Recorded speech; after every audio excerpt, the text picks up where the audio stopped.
Hello, തലവൻ എന്ന ചിത്രത്തിൻ്റെ OTT റിലീസ് അപ്ഡേഷനാണ് ഇന്നൊരു വീഡിയോ ഭാഗത്ത്. വീഡിയോയിലേക്ക് വരുമ്പോൾ വീഡിയോ ലൈക്ക് ചെയ്യുക, ചാനൽ സബ്സ്ക്രൈബ് ചെയ്യാൻ വേണ്ടി ശ്രമിക്കുക. ബിജി മേനോൻ, ആസിഫ് അലി എന്നൊക്കെ പ്രധാന കഥാപാത്രങ്ങളായ ചിത്രമായിരുന്നു തലവൻ. ചിത്രത്തിന് മികച്ച വിജയം തന്നെ സ്വന്തമാക്കാൻ വേണ്ടി സാധിച്ചിട്ടുണ്ടായിരുന്നു. അതുകൊണ്ട് തന്നെ എല്ലാ സിനിമാ പ്രേമികളും ഒരേപോലെയായിരുന്നു തലവൻ എന്ന ചിത്രത്തിൻ്റെ OTT റിലീസിനായി കാത്തിരുന്നത്. ചിത്രത്തിൻ്റെ OTT അവകാശങ്ങളൊക്കെ വിറ്റുപോയിരിക്കുകയാണ്. തലവൻ എന്ന ചിത്രത്തിൻ്റെ OTT അവകാശങ്ങളൊക്കെ സോണി ലീവ് എന്ന OTT പ്ലാറ്റ്ഫോമാണ് സ്വന്തമാക്കിയിട്ടുള്ളത്. ഏവരുമേറെ ആകാംക്ഷയോടെയാണ് OTT റിലീസിനായി കാത്തിരിക്കുന്നത്.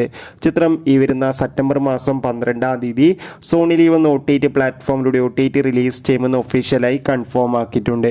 എന്തായാലും നമുക്ക് തലവൻ എന്ന ചിത്രത്തിൻ്റെ OTT റിലീസിനായി കാത്തിരിക്കാം. ചിത്രം കണ്ടവരുടെ അഭിപ്രായം കമൻറ്റ് ചെയ്യുക. ഈ വരുന്ന ഓഗസ്റ്റ് സെപ്റ്റംബർ മാസം ഇനി ധാരാളം ചിത്രങ്ങൾ അങ്ങോട്ട് OTT റിലീസ് ചെയ്യാൻ പോവുകയാണ്. ആ ചിത്രങ്ങളുടെ വീഡിയോ ഒക്കെ നമ്മുടെ ചാനൽ ഭാഗം പരിശോധിച്ചാൽ നിങ്ങൾക്ക് കാണാം. Bye bye.